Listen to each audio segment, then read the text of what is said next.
All right, we are live with Matthew Woodward, 2020, the king of SEO. So Matt is he's a badass. I got to tell you guys. Some of you guys may have followed him. I don't know. I hate to say it, like you're definitely one of the top 5 guys in the world at SEO. You're from the UK. We've got to know each other really well over the last few months. Yeah, that's right. Yeah. And you've been on the podcast before, but you're from the UK and now you live in Costa Rica. Yep. And you're very, very sick today. Yeah, I feel really rough. You really didn't want to be on here. But it's not coronavirus because I got tested and I got the antibodies. So at some point I had coronavirus. I never had the symptoms. And yeah, I'm just run down, I think. Well, listen, I really appreciate you doing this. We'll get through it. And I'm going to just go through some of your accolades here. SEO, digital marketing, blogging. You're from Nantwich? Yeah, England originally. Been doing SEO since SEO was a thing.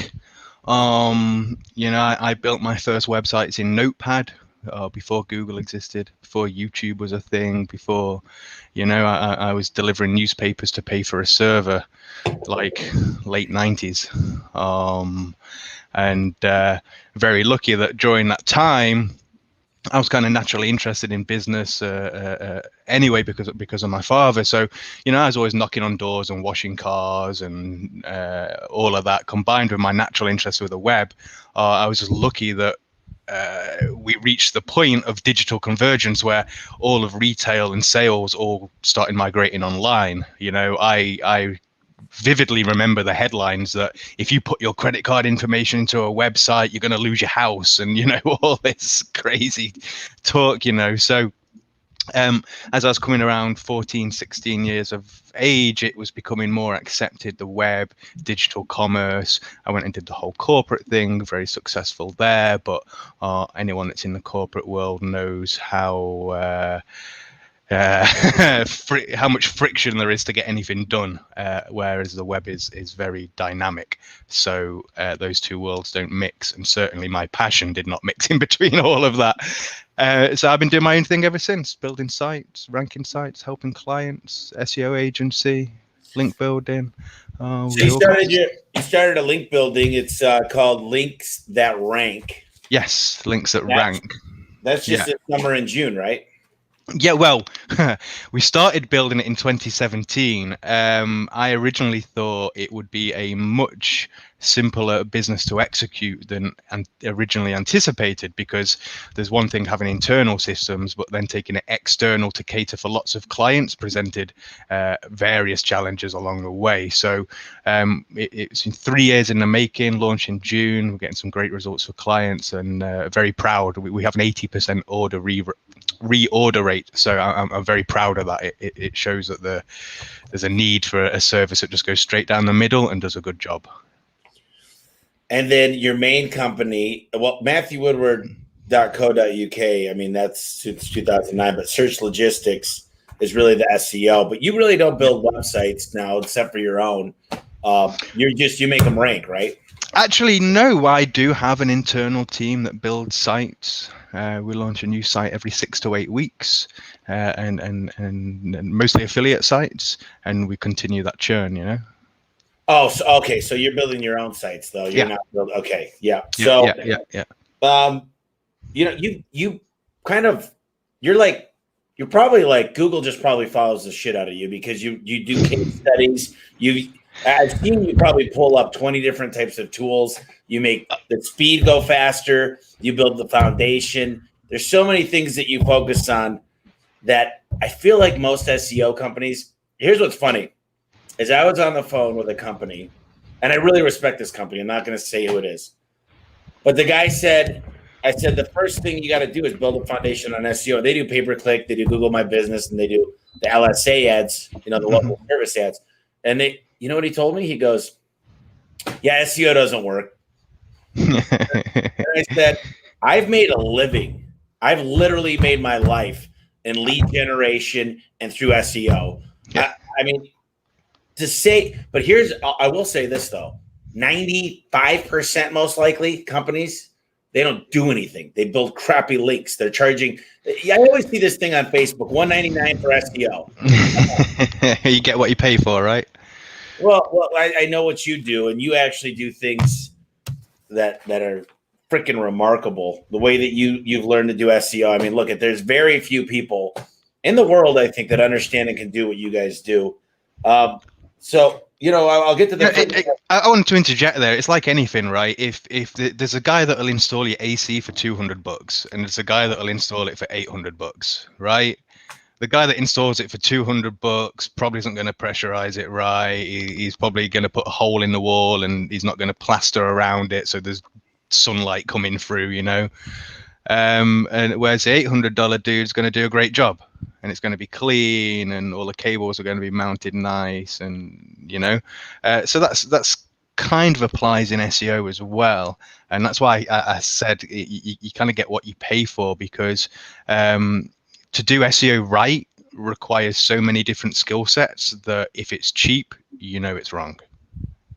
Well, cheap is one thing, but I've seen people paying $10,000 a month and getting $500 worth of stuff. Well, unfortunately, yeah, that is the case as well.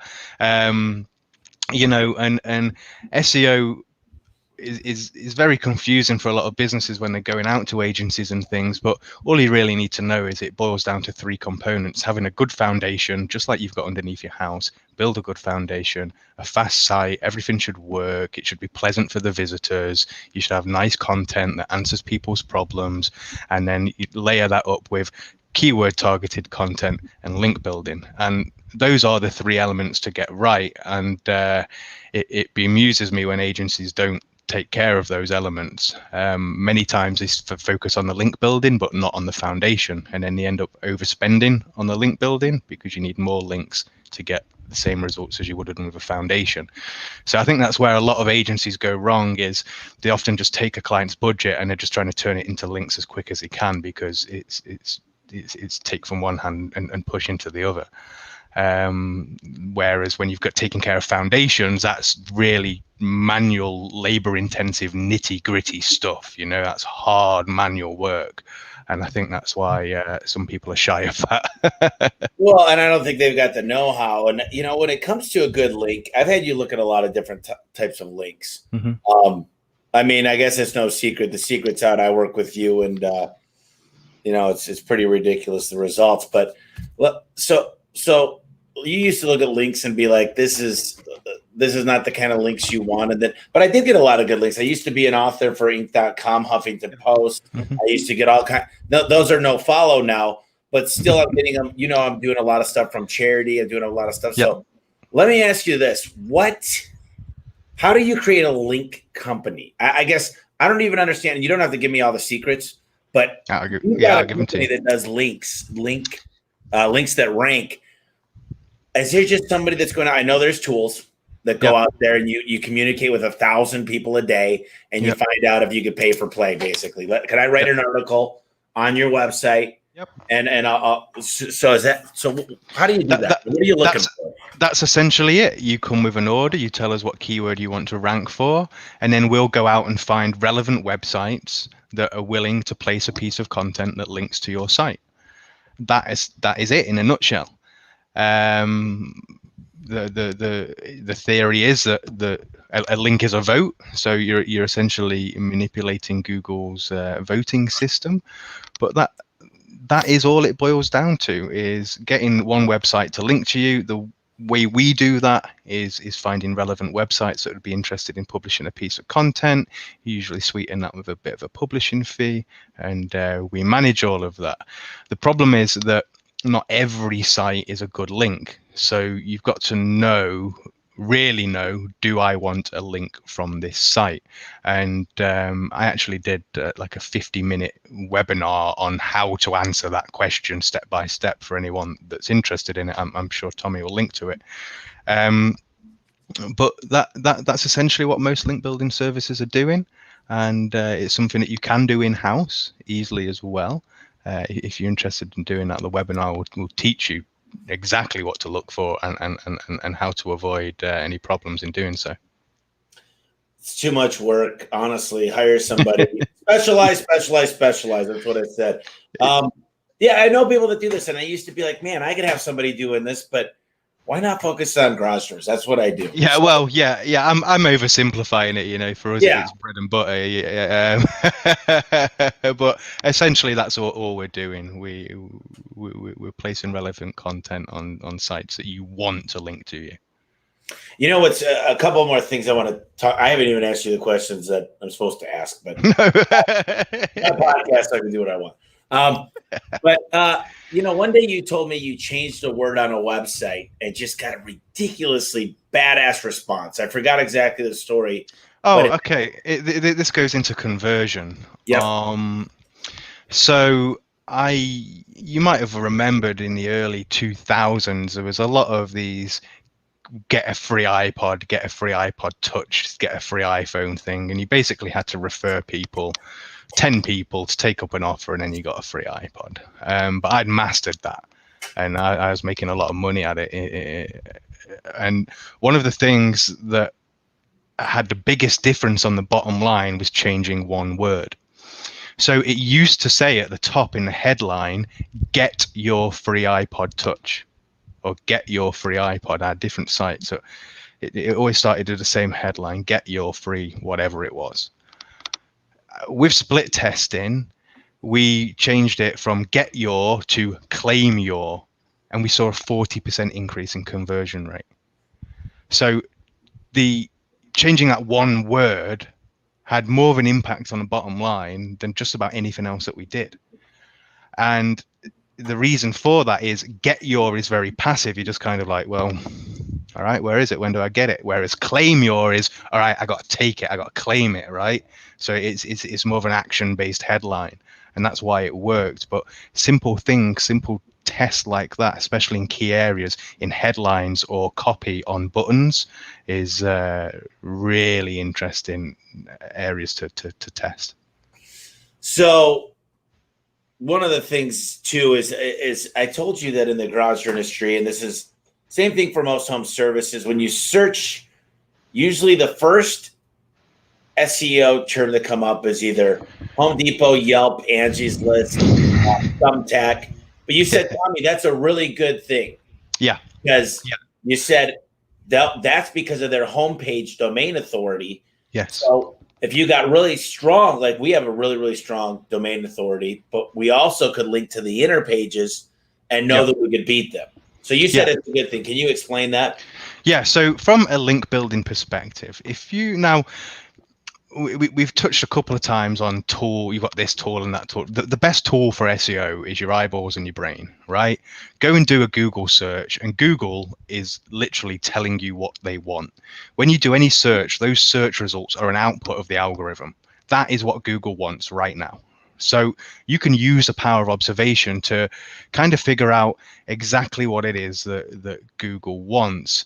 And with link building in mind, if you find like inner pages from Amazon and Home Depot and Yelp and things, 9 times out of 10, they're going to be ranking because of the authority of the site, the strength of the brand. They're very high. If you're using Ahrefs, they've got a very high domain rating on the scale of 0 to 100. They're usually 80 plus and very high and authoritative. Now, to build that authority takes years. It doesn't just happen, right? It's something that's gradual and happens over time. So how can you possibly compete against someone like Yelp or Home Depot? Well as ranking from the authority of the domain, you can also rank with the authority of the page. And usually what you'll find, if Home Depot are ranking, their inner page is ranking with either 0 links or just 1 or 2 links. And then you'll often find other people who are of a similar stature to you ranking with maybe 5 or 6 links, and they're winning the on-page battle in terms of link building metrics. So when we see those inner pages from big brands, we want to see, are they ranking just from the authority of the site? And then are those inner pages ranking with any links? If they're not, and most of the time they're not, you've got a great opportunity. And again, in the webinar, I hope Tommy will link to it. I cover how to review that and make a decision on, can I win this battle? And if I can win this battle, how many links do I need to win it? You know, there's an interesting question here. It says, do you recommend Google Guarantee for a junk removal business with an average ticket of $275? And I want to ask you, it goes into this, that right now we've got Google Guarantee up top. Then we have two SEO, two pay-per-click ads. Then we have the GMBs, which now they're adding a sponsored ad in the Google My Business pages. And now then they'll have three more pay-per-click ads. And then starting.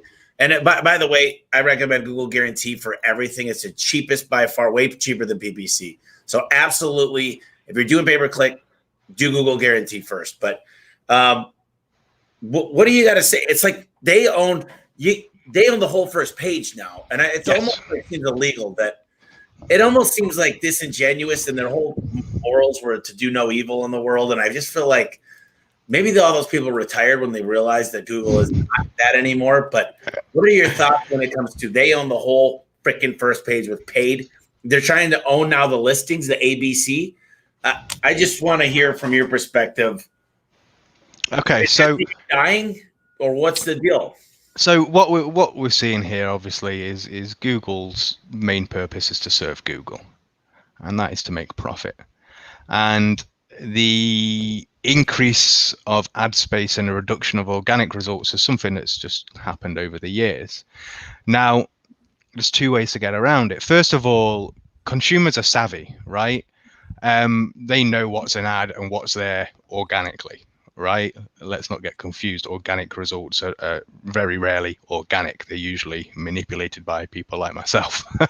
So the consumer is much more savvy and likes to look at the organic results, but there are keywords like you describe in terms where the organic results are so far pushed down that you're never going to attract any level of traffic, and if you do, it's not going to make any noticeable difference. So in these cases, what we like to do is we like to attract customers earlier in the buying cycle. So instead of trying to rank for, air conditioning repair, we try and rank for how to fix my air conditioner.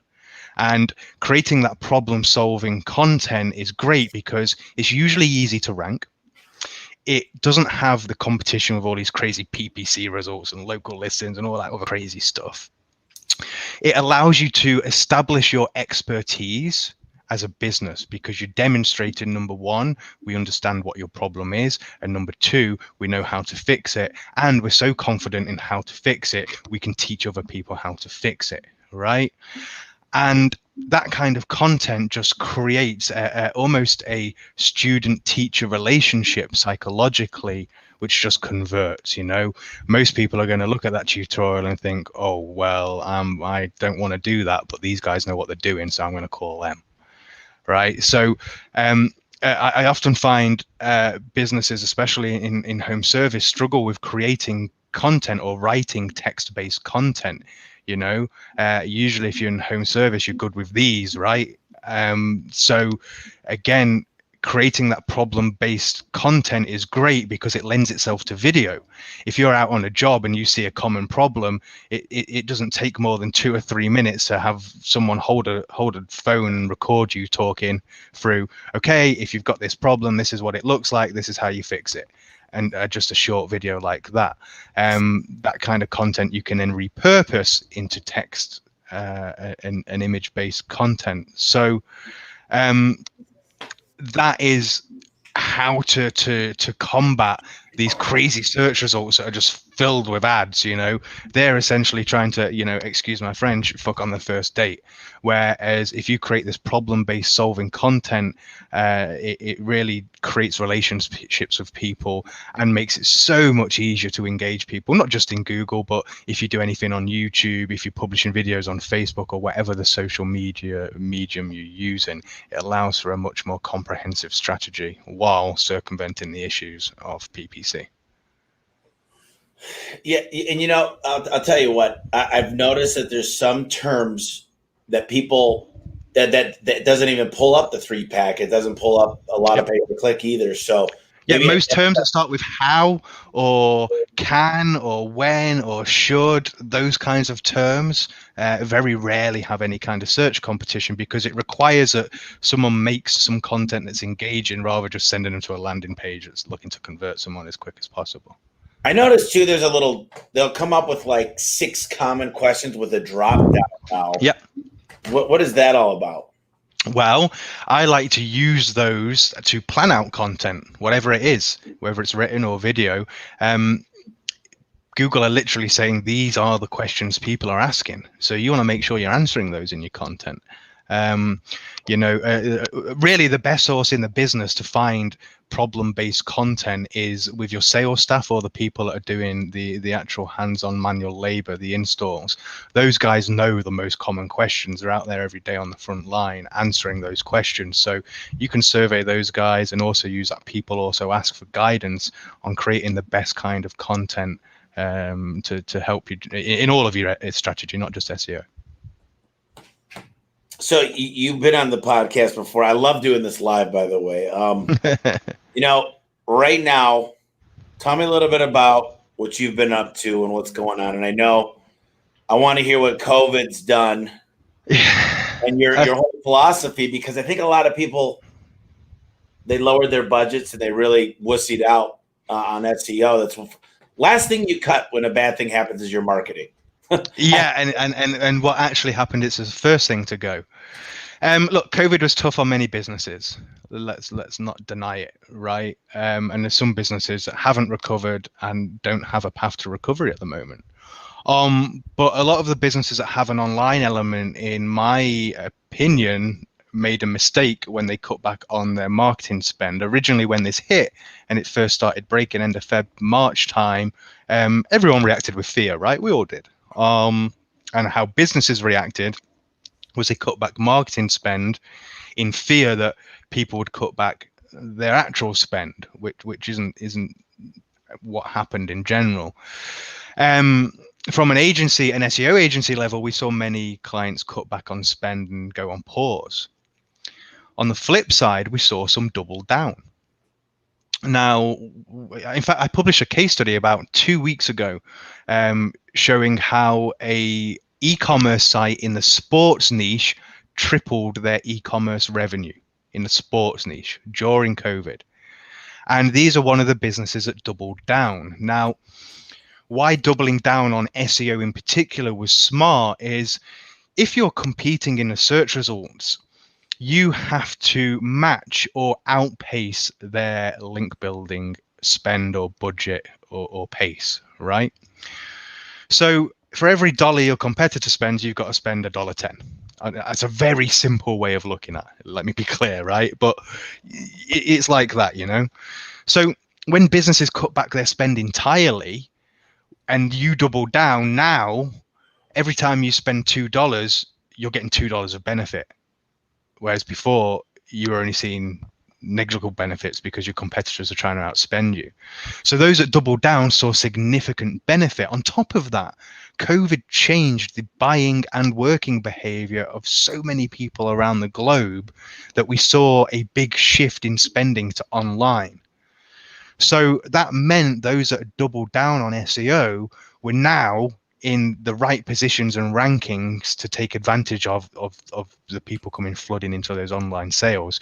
Whereas a lot of businesses had when they were looking at marketing spend, there's PPC spend, which brings generally near instant results, right? SEO is more of a long-term play. So SEO got the initial cut heavier than anything else. But those that stayed solid and doubled down saw the opportunity and benefited greatly, in my opinion. There's so many non-believers in SEO that, especially in the home service space, and this is the Home Service Expert podcast, I literally think the foundation, there's nothing better ROI that I could think of other than referrals. Mm-hmm. And those really are just asking customers to give you referrals. But I just think it's a mistake. And the weird thing is the people that are listening to this podcast, there's a lot of people now, 25,000 downloads a month. I want that to be 100,000, maybe with your help. But but they're listening because they want to better their business. Yes. And you know what? They're probably investing in SEO now that they've been listening to this long enough. But what do you say to someone? You know what's funny is when you told me how to kind of, there's a lot of checkers out there. I've used probably 100 different ones, but you said go to that refs one. I can't find anybody that's even a fourth of what we are in any industry in the home service spot. And I'm talking about some of them are $500 million. That's what's crazy to me. And it's just is like, it's going to be easy because they don't realize they spend all this money on TV, radio, billboards. And I've always talked about that. They spend a fortune on certain things, but they never concentrate. And maybe they got the wrong agency. Maybe they got the wrong person doing it. Maybe they're spending more money, just not getting the right results. And it's the long game though. That's the one thing. It's not something that's going to happen overnight. No. And you saw that success. You had a reasonable foundation in place, but you were making a lot of errors as well. And I tend to find that a lot of home service businesses haven't put the foundation work into their site. And their site isn't always representative of the quality of service they provide. And yeah, that's true. And I think that's a lot of the reason why people fail to see traction with SEO, because you've got to have that foundation right. You've got to have a foundation that humans love, that serves your customers, allows them to learn about you, discover who you are, and build that relationship with you. But you've also got to have it right from a Google perspective. And the most common issue that we see now, anyone listening, right, you can go on webpagetest.org right now, put your homepage in, let it run. After maybe a minute or so, it's going to give you results. If on the right-hand side, your fully loaded time is more than 5 seconds, you are leaving money on the table every single day, because the knockoff that creates in conversion, most people aren't even going to stay around for 5 seconds and wait for your site to load. But those that do, the conversion rate is abysmal. And that's one of the things when I say, like, many home service business owners haven't got those foundations right, even though it would only take a couple of hours, a bit of elbow grease, and next to zero investment to go and fix that. So I think, fundamental issues like that are why many businesses fail to get traction. And a lot of agencies just don't pay attention to that kind of thing, Just like there's not many agencies going down the middle and just doing a good job, there's not many home service-based businesses going down the middle and doing a good job of their site either. And I'll tell you this, the ROI in SEO, once it starts to hit, is the best ROI, but people are afraid to spend $2,500 a month. I think that's your base starting point. And that's our entry point. Yeah. That's a freaking fart in the wind. I'm sorry, but that's not a lot of money. You look at an air conditioning company, on one unit, they make 3 times that, literally profit. I mean, that's not all profit. If they're making 20% of a $13,000 unit, they're making $2,600. But, I just really think $2,500, and I'm a little bit, I'm spoiled now. Because when I started the business, $2,500 would have broke me, but we're talking 2007 here. So, but I think it's a shame that people look at that and they go, but they're very testy. I want to tell you that the people with SEO want overnight results. I look at websites. How many websites do you think I've sent you? And I'm like, is this company worth even buying? Yep. And I look at their website, and their website had never been touched. And I'm like, this isn't even an asset. Like, what would be nice? 15 calls a day from your website. Those are free leads. Now you got a reason for me to buy you. Now you've got an asset that I want to buy. I want your website because it gets me 15 leads. I want those 500 reviews. I talked to a lot of private equity companies, and they're like, the one thing we look at is the Google rating when we're looking at a home service company. How many reviews, average reviews, how many free phone calls, all these things matter. I want to shift a little bit here because COVID-19, they did a massive update on Google's core algorithm. Yeah. And you're very familiar with all the updates, and you watch rankings, and you have your own test sites. You've got a million things. What I love is I'm a garage door guy that can fix garage doors. Now, my managers can't, but I can. I know what the hell I'm talking about. You know Yeah. what? A lot of advertising agencies that they'll sell you anything they want. TV, radio, billboards, Google. They'll do banner ads. They'll do all this crap. The Facebook. They're not any good at any of them. So I was like, yeah. You're a technician turned entrepreneur like me. Well, they that's why. So you understand this stuff, and that's what I love so much, and that's why it's an honor to have you on the podcast. So let me ask you: there are updates. Sometimes they go down, but you told me under your guidance, most of the time, your sites go up because you do things the right way. What are your thoughts about when Google? I've seen people literally lose their business. What did they? Okay, so Penny, they took JC Penny off when this was like 10 yeah. But they were doing bad things, right? They were. So we touched on a few points there. Now, a lot of businesses are hesitant to spend on SEO because it is a long-term game, but also many have been burnt before, right? So it's hesitant to commit that kind of budget when you've been burnt. Also, many SEO agencies are going to lock you into a 12-month contract. So that means whether you're happy or not, you're screwed. And I swear to God, right, that is the business model of most SEO agencies, to lock you into a 12-month contract, and that's it. Like, whether you're happy or not is irrelevant. Where SEO has its benefit over PPC, if it's done right, most clients leave us between month 9 and 14. And the reason they do that is they don't need us anymore. Because once you've got the foundation right, once you're creating content and you're building links, eventually we make ourselves irrelevant, because you've built that foundation, you've built that authority, and you're there for the long term. We build ourselves to irrelevance, right? So for me, that's a major warning sign. If you're considering any SEO agency, if they're locking you into a 12-month contract, it's an issue. We have a minimum 4-month contract. Why? Because in the first 3 months, we take care of all of that foundation stuff. It's manual, labor-intensive stuff, right?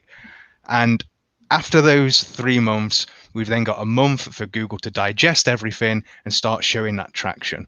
Honestly, if after 4 months you're not seeing positive traction from your SEO agency or freelancer or whoever it is, it's time to go, right? So that's why our contract's 4 months. If we don't perform, we get chopped. So we have no option but to deliver. In terms of Google updates, look, nobody is invincible. No one knows what Google's going to do. But what we have seen in general over the years is Google now wants to see more accountability. They want to know that the sites that they are ranking are real businesses, real people. It's all very much about trust, right?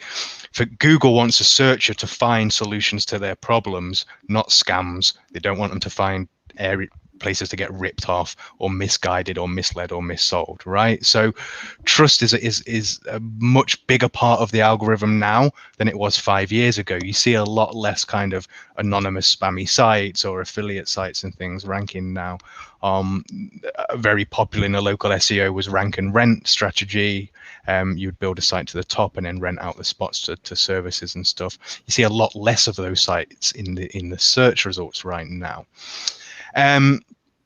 Most people that get hit by Google updates, though, they've been driving with the check engine light on for a while. You know what I mean? Like check engine light's been on for 6 months and then the car breaks down and you're surprised about it, right? One of the check engine lights to look for right now, we already touched on, site speed.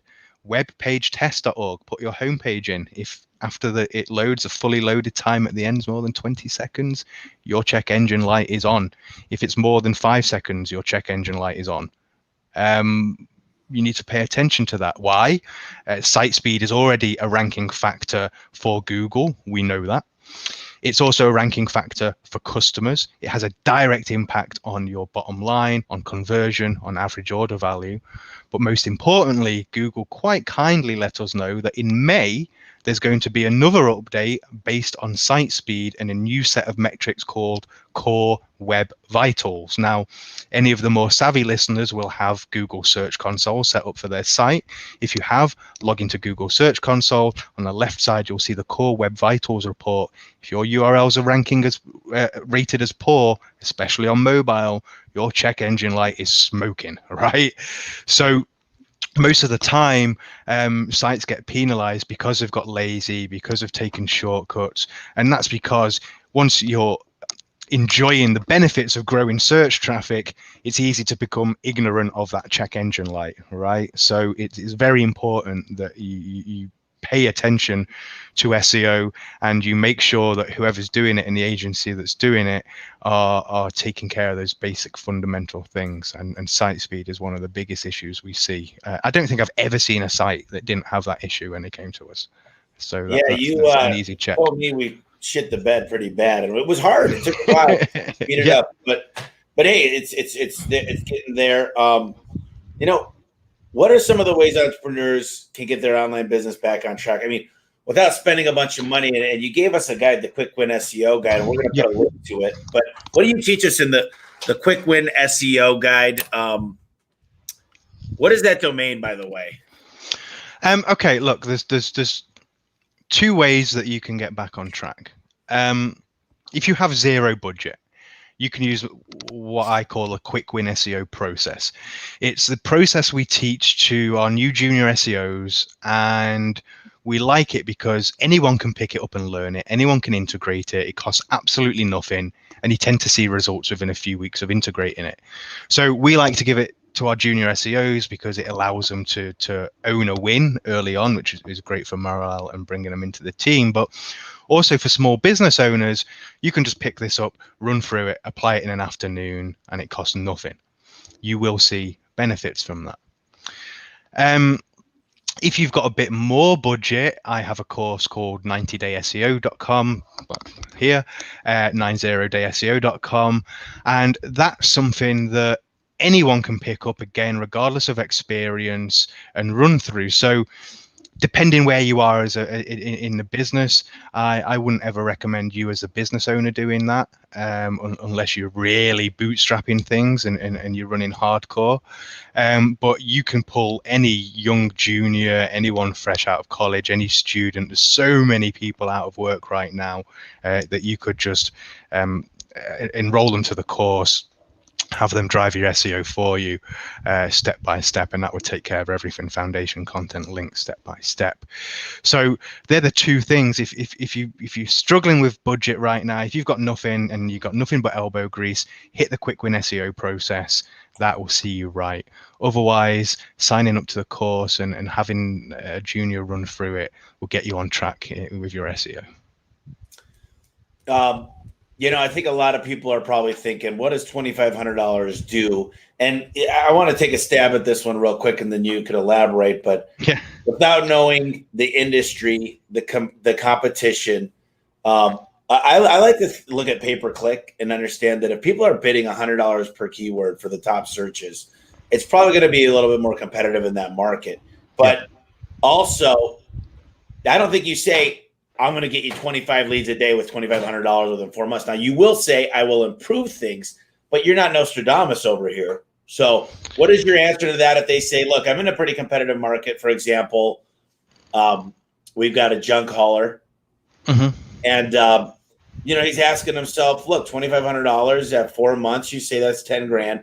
What does that look like? And it depends on the market too, and I understand that. But what is your answer when people ask? I'm sure they ask you all the time. Well, the starting point, and you might tell them you're going to need $3,400. I mean, you definitely tell them what you think's going to move the needle, right? Yeah, of course. Now, it's near on impossible to give hard numbers. There's no one on the planet that can do that. And if you're engaged with an SEO agency or thinking about engaging with an SEO agency that makes specific promises and makes, we're going to be here with your search traffic and things like that, they can't make those promises. There's not a person on this planet that can ethically or morally make those promises. They're outright lies. But what you can do is you can gauge what the competition are doing, where they are right now, how much traffic they're getting, and estimate a conversion rate, and then see where you are in comparison to them and design a strategy that bridges that gap, that either brings you in line with them or exceeding them. And from there, you can make some rough estimations about anticipated amounts of traffic and leads, but that's all they are. They're anticipations at best. You can't get into specific guarantees and promises with SEO because there isn't. All you can do is follow all of the best principles, make sure that you're giving Google everything it wants and you're exceeding the competition. And that is just about monthly budget. Obviously, the higher the monthly budget allows you to get more done in any 1 month, right?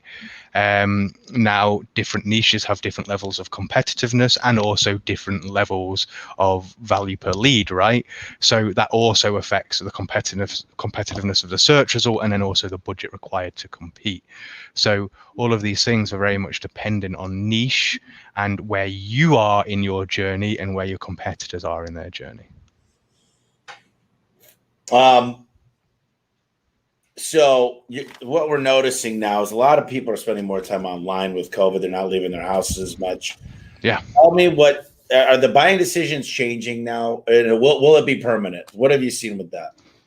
Well, before COVID, we were moving more towards an online world, right? When's the last time anyone picked up a physical copy of the Yellow Pages to find help, right? Especially if you're under 50. Do they even still deliver those things? I don't know. They do. They do? In Albuquerque. Right. So before COVID, we've always seen this transition into the digital world. And more we're seeing devices becoming easier to access, right? The latest developments in smartphones and tablets and everything in the last few years. And also voice search is having an impact. So before COVID, we were already going in a very specific direction. No one's watching TV ads. They're looking at their phone, right? No one's looking at billboards when they're driving. They're looking at their phone, right? Like, so all of this for me is we're seeing a transition that was now accelerated by COVID. Before, there were people specifically in older generations that might have relied on making in-person appointments or phone calls and things like that, that now through various other means, whether it be medical requirements, making a point, or other areas of their life, have been trained to use online means. It's unlikely those people are going to go back. You know, it's once you pop that cherry, right? Like once you know how easy it is to do things online, you don't go back. So COVID has very much been gasoline on the fire in that change, in not just buying behavior, but also working culture. It's completely changed. I don't see that we're going to go back. Certainly, if businesses have been working with their workforce remotely and seen the benefits of the savings and everything else, we're just not going to go back. So in the new normal, whatever that is rooted in online. It's interesting. Sure. You know what? It's something interesting. I hope I listen to this in like 10 years, but interestingly enough, I was on the phone with one of my consultants that helps me a lot with investments, trusts. We're working on a Delaware corporation, shell company for our intellectual property, all kinds of stuff, new tax regulation laws. We did a cost segregation study on 3 of my buildings. I love learning. Anyway, we were talking about Bitcoin, cryptocurrency, and it's running because guess who's now accepting it? Who? Is it PayPal? A little company called PayPal. Yeah. So when we're talking about these changes, the writing was on the wall for me to invest in Zoom when COVID happened. You knew the #1 face-to-face broadcast software was going to go through the roof. I was watching Kramer the other day, and he #1 pick was Zoom. And I'm like, I knew it. So I'm sitting here going, they're coming up with ATM machines for crypto, specifically Bitcoin. They're coming out. Now you've got... Yeah, I've got a photo of a Bitcoin ATM in a London Underground station from like 2016. See, but this is funny because I'm telling you, some people are like, crypto, it's crazy. That's never going to happen. And I'm like, if I want to come visit you in Costa Rica and I want to bring $100,000, I'm not carrying cash. I'm just using my crypto. I mean, it's good. And guess what? It comes out like cash and it's untraceable and it's secure. Mhm. So, we're talking about technology and everything that's happening right now. And I've got a few different wallets for it, and I've got a lot of money put into it, but not anything that if it went away, it would hurt necessarily. But it's kind of fun to watch because it's at 18,000. It ran from 12.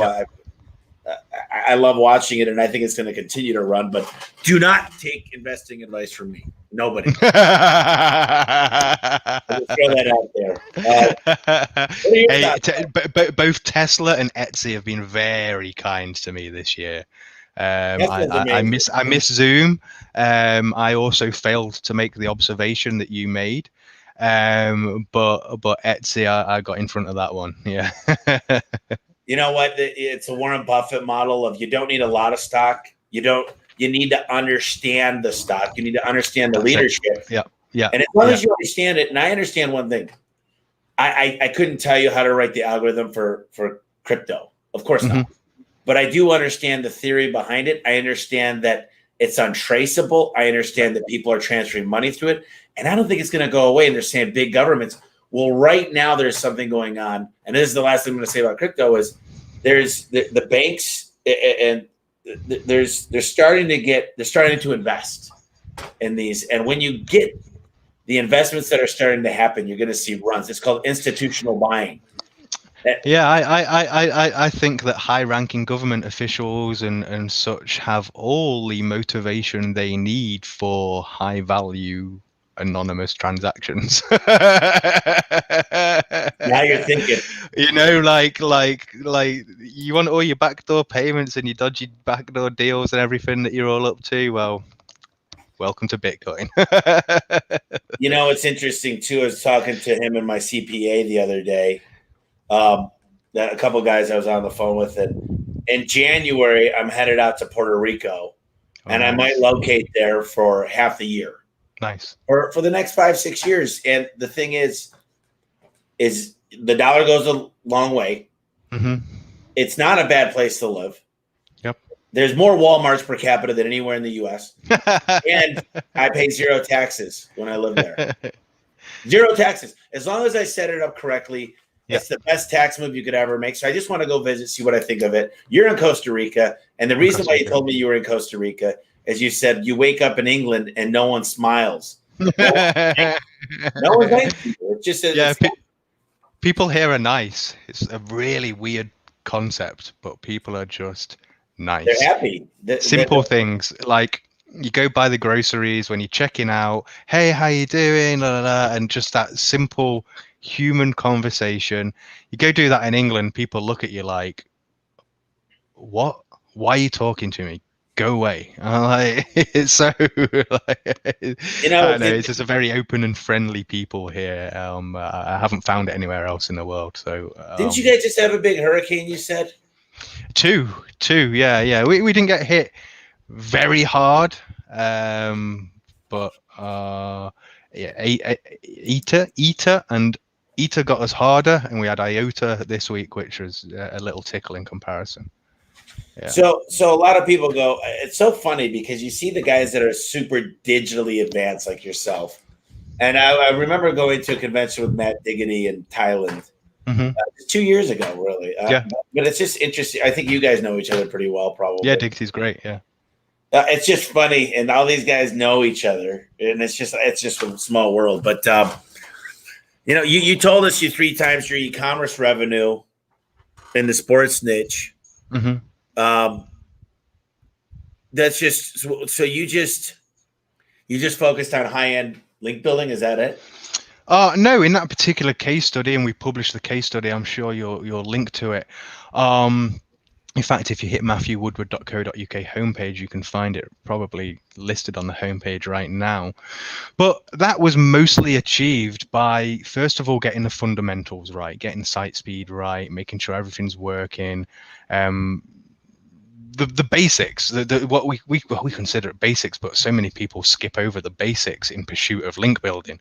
But that was mostly just by getting the 3 fundamentals right, getting the foundation built that humans love and Google loves, then building that problem-solving content that attracts leads and converts them, and then on top of that, the link building.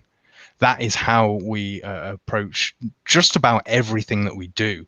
And in that case, that's what we did. There's so many questions I haven't gotten to yet, so I'm just going to go through. And I have my own questions. So we do a good job of putting this together. I got to say, Gianni and Anna, they work hard to make this super successful. So you said there are three things: the foundation, which nobody really does; link building, which we've talked a lot about. But I'm telling you, I'm such a big fan of content. In fact, I had way too much content of the same. So we shrunk down the site to let the homepage get more link juice. But I also want to build. Tell me that this is a good idea, and I thought it was a good idea. But the manufacturing sites, their distribution, they don't really focus on SEO because, like, I don't think that Sony necessarily, they sell through Best Buy and other places, so they don't need to rank as much because they're not going to the end user. Maybe they will soon, but as far as SEO goes, so the main distribution of garage doors,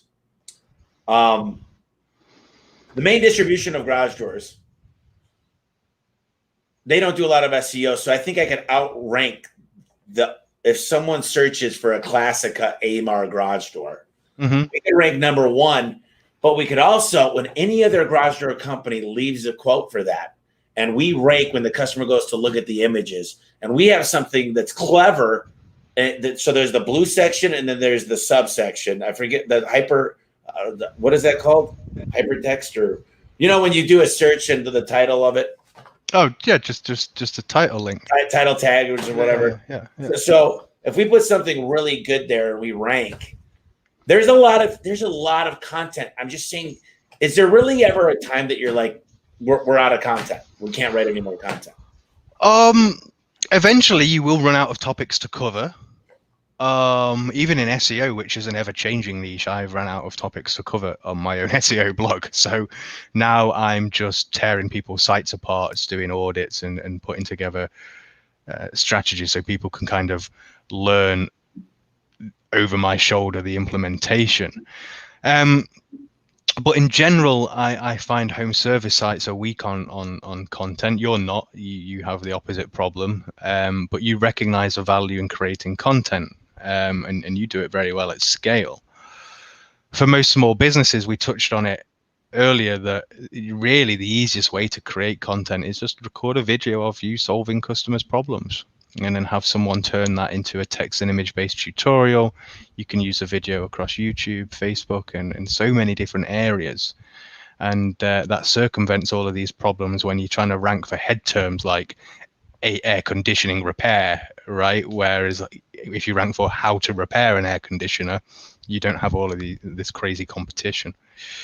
So content, is the digital salesman. If you ever walked into an Apple store, that annoying person that greets you and connects your problems to a solution, that is the content, right, in your digital website. And many home services sites are lacking that connecting people's problems to the service. I used to, and it still works, but the tool doesn't. You got to have the tool still, and there's a Fiverr gig. But I used to take videos, and there was video syndication tools. One of them was called Traffic Geyser. Oh yeah. And I used to rank this video for every search term. You go down to YouTube and you scroll, and it's all the same. And it still works. And it's syndicating. It goes on Vimeo and like 10 other sites. And the thing is, they all point back to YouTube. So they're building links through video syndication tools. And I think video, and we've talked a lot about YouTube as well, because YouTube, they're called the FAQs. Give your customers 10 FAQs with videos. Make sure the keywords are right, the tagging's right, the title's right. Make sure you do some searches on the right title to use, and what people are really searching. And it's amazing how much traffic you can get from YouTube to your website. Yeah, and what are people searching for? Go ask your sales staff. Go ask the installers. They know. Or you could go on Google. Yeah, you can do research with Google keyword research, but that only tells you a search volume. You want to know from the customer point of view what the problem is, what the pain point is, what the stresses are, what the real specifics are that you need to cover that you wouldn't learn just looking at keyword research. And anyone listening right now, if you haven't got a content strategy, you can literally create one in 5 minutes. Just send an email to your sales staff and your installers asking them what are the most common questions and problems you see. And those replies are your content strategy for social and for SEO. You know, in 2009, my old partner said, I said, dude, you know how many questions I get a day? I wish I knew how to do my own springs, but I went online and it just looked dangerous. Yeah. After the 25th time, I said, I think I should start an e-commerce garage door spring website. And everybody thought I was crazy. And, you know, you're doing some work on that for me. But I mean, there was a time where I was paying myself 6 figures. Yeah. I've kind of not had time to focus on that, but 6 figures. And it was a set it and forget it type thing because I was fulfilling a need. Yep. And, you know, I think we'll get back up there by, you know, a few months from now. I think I get back to that. But it's crazy because the smartest thing you could do is be the industry leader. The reason you told us your strategy earlier, and then you're doing it to us, is going, hey, I'm the teacher, come get taught, and then maybe because I'm the master. And it's a demonstration of expertise. Yep. Which is the ultimate sales tool. Because there's people that can talk and there's people that can show. And when you're creating videos and you're demonstrating expertise, you're showing, you're not talking. And people listen to actions, especially in this world right now, you know. Actions speak louder than words more than they ever have done in all of human history right now. So, you know, and like you say, you were answering the same question 25 times. Once you've created a video, you can answer the same question 1,000 times, and it's just done automatically. So there's a thing called the home link on your car. It's got a little house, and it's hard to program. And I got sick of it, so I made a video about it. And my technician called me up. He's like, "Dude, let me tell you something crazy." He's like, "I was having problems programming the home link, so I looked it up on YouTube, and there you were, freaking 8 years ago, programming it, and it's got 700,000 views." And I'm like, and 700,000, it is, you know, some people might say that's good, some people not. I mean, I've got videos with 2 million views. Great. But I'm like, it's just funny to me that, because I've realized that a long time ago. And this is when I made these videos way before camera phones. This is when I had the little card in the camera. Yeah, like little handheld, like, oh, yeah. weigh 3 kilos. So I'm going to ask you a couple last questions here, and I know you don't feel good. So once again, I thank you so much for doing this.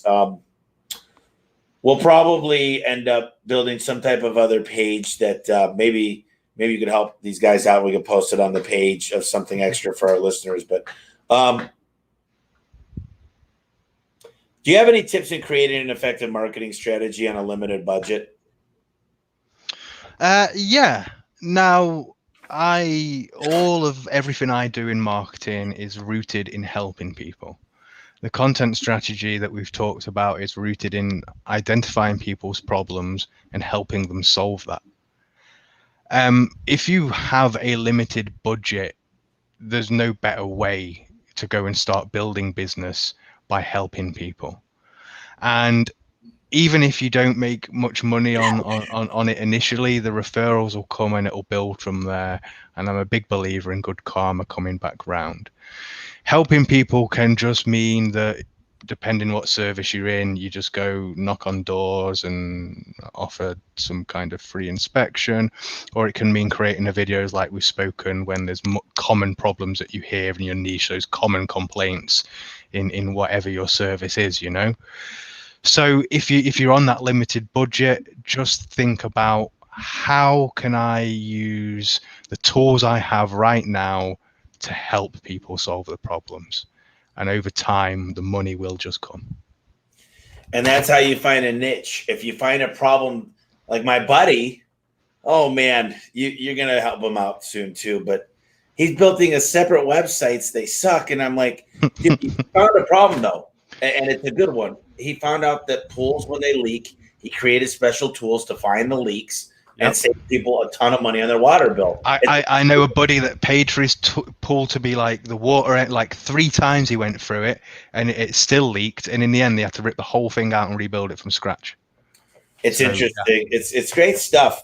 It's so fun to learn this stuff. This has been one of the podcasts that I think I'll refer to everybody because it's so educational. I think there's so many things. We talk a lot about strategy and marketing and booking phone calls, but this is like your website's your calling card. Everybody goes from anything and they say, let's look at the website. Let's see what these guys are all about. Let's see what their story is. Let's see if there's reviews online. So, we're going to be given a bonus downloadable summary of the key takeaways.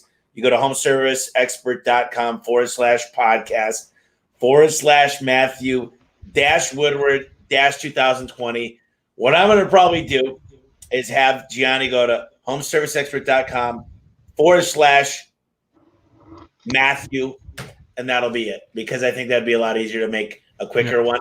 But anyways, I always want to do a couple of things. First of all, is there any if someone wants to get a hold of you, how do they reach out, first of all? The best way is through my blog, matthewwoodward.co.uk. On there, you can find the contact page, and you can grab me through there, the easiest way. Okay. And secondly, what are some good books maybe that we need to be reading? It could be, you seem like you're pretty philosophical. I don't know why I think that, but you live in Costa Rica. So is there anything good that you recommend? It could be just a good read or something good for the soul, or maybe something that'll get us smart overnight. What is a good couple of books that you'd recommend? I'm not philosophical, but I am pragmatic. Okay. I like dogs and algorithms. So, in terms of a good read, it's a classic, and it's one that the only book I've ever read more than once, and that is Think and Grow Rich by Napoleon Hill. And it's something I first read early teens, maybe when I was like 12 or something. And I've read it several times since, and each time I take something new from it. And it's also a point of reflection where I'm like, oh yeah, I'm doing that now. That happened, right?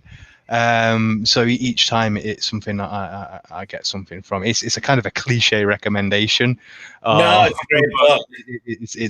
It's offered me so much value that I don't care. It's cliche. It's a good book. I just read it probably not less than a year ago, and it was talking about men's sex appetite. And it's funny, in the book they mentioned this. It was saying that it starts to go away in your 40s. Not go away completely, but that's when you start to make money because you're so distracted in your 20s and 30s. Yeah. And it teaches you a very positive mindset, and everything that you think about, everything that you can conceive in your mind, you can achieve, right? And really removing the limits and teaching you that whatever you want to achieve in life is a decision. Like, I'm going to do that, whatever it is. Like, I'm going to build a $10 million business. It's just a decision. And that book is very empowering in that respect. I wanted to show you, I got a couple these made, so it's kind of like an affirmation thing, but I have fun with it. It's just to see it every day, and very good. It helps, right? It does help. It helps to read it and believe it and know it. And the last thing I'll do is, this is fun. We might have not covered something. Maybe there's something we left out. Maybe there's just a message you want to tell everybody. But I asked a lot of questions. I kind of just asked everything I wanted. I'll give you a few minutes to kind of have one last final thought and close this out. Okay. We touched on it earlier, actually, and might have even closed the last podcast review with this, but the power of observation, highly underutilized in SEO, highly underutilized in general life. You can learn so much just by shutting your mouth and sitting back and observing. Once you've made the decision where you want to be in life, whatever you want to achieve, find those people that have achieved it and observe them. Don't listen to the idiots that have sold their dreams away for $15 an hour. Like, observe the people that have seen success, observe the people that have been down the roads that you intend to travel down, learn from their mistakes, right? There's no better way to learn than making mistakes, right? But if you can also learn from other people's mistakes, that means you don't have to take the same hard path. And all of that for me is just sitting back, power of observation, and watching. A lot of what I've learned about sales and marketing is just sit in a restaurant and just look around, like just watch people. Why did they sit there? Why did they go there? Like, just observe, and you can learn so much from that. I think it's very undervalued, and for sure, when I walk down the street, I see a completely different world than when anyone else walks down the street, just because I'm so attuned to observation. And I think that'll be my closing thought. The power of observation, underutilized in general life, in business, and really underutilized in SEO. Well, Matt, I appreciate you very much. I really think there's so many people that do SEO, and you're by far. I mean, I first was into your blog, and I get the updates all the time, and then I got to meet you, and I'm fortunate that we crossed paths, because I think you're going to help me achieve my goals. So appreciate you coming on. This has been super valuable, and I'll probably be talking to you sometime next week. Thank you for everything you do, brother. Yeah, thanks very much. Thanks for having me on, and thanks to everyone listening. Again, you need any help, and just reach out and ask me a question. I'm here to help. The stupid questions are the ones you don't ask, right? So thank you very much. Feel better. I really appreciate it. Yeah, vomiting and just I feel a bit better now. We got into it, So thank you. Well, thanks for coming on, and hopefully you feel better tonight. Thank you. Bye-bye. All right, take